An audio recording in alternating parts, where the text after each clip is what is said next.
This is such a valid question to ask. Now, whilst many of us are thinking, well, we don't want our cats to go out, it's obviously our choice. And if the cats are going to be free roaming cats, then if we can educate ourselves on how we can do it safely, then that's best for the cats, isn't it? So what I would suggest is obviously, firstly, get your kittens, your cats neutered, which obviously Sammy has done here, which is brilliant. Good idea to wait until you get a nice sort of dry day, if we ever do get one in the UK, around, just as the weather starts to get a little bit better maybe, or pick a dry day. Top point is don't feed them.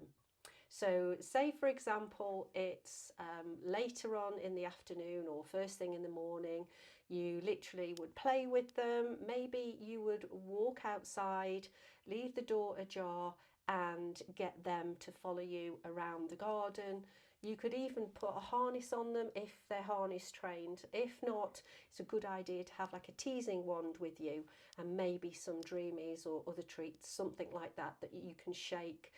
Again, it's a good idea to have recall practice beforehand, and that is where the cat will actually come back when its name is called. It's really good to have a recall. We often think about recall with dogs, but we don't think about it with cats, and it is essential for many, many different reasons. So get your recall sorted first if you haven't already done that.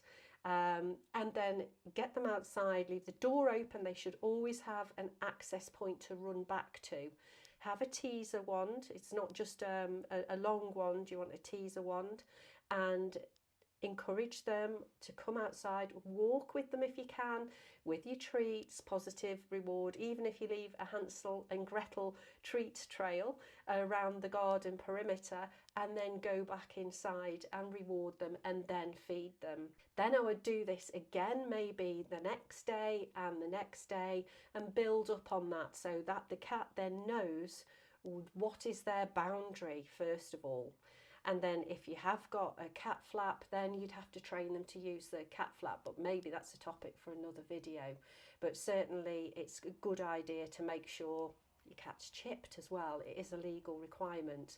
And then keep them in. Obviously, if then they're going to free roam, make sure that they're in as it starts to get a little bit dusk, because that's where younger cats especially are more vulnerable. And I think statistically cats certainly under the age of 1 that do go out all night are going to be more vulnerable, that could come to some harm. So I hope that helps, and there is another video that I've done, and it's letting your kittens out for the first time, or getting your outdoor cat ready to, your indoor cat, sorry, to go outside. So there is another video where I go into more detail, but hopefully now we're coming up to the nicer weather, you could certainly start thinking about that. But get your recall sorted, harness training in the meantime. Don't just open the door and hope for the best. You need to have a plan.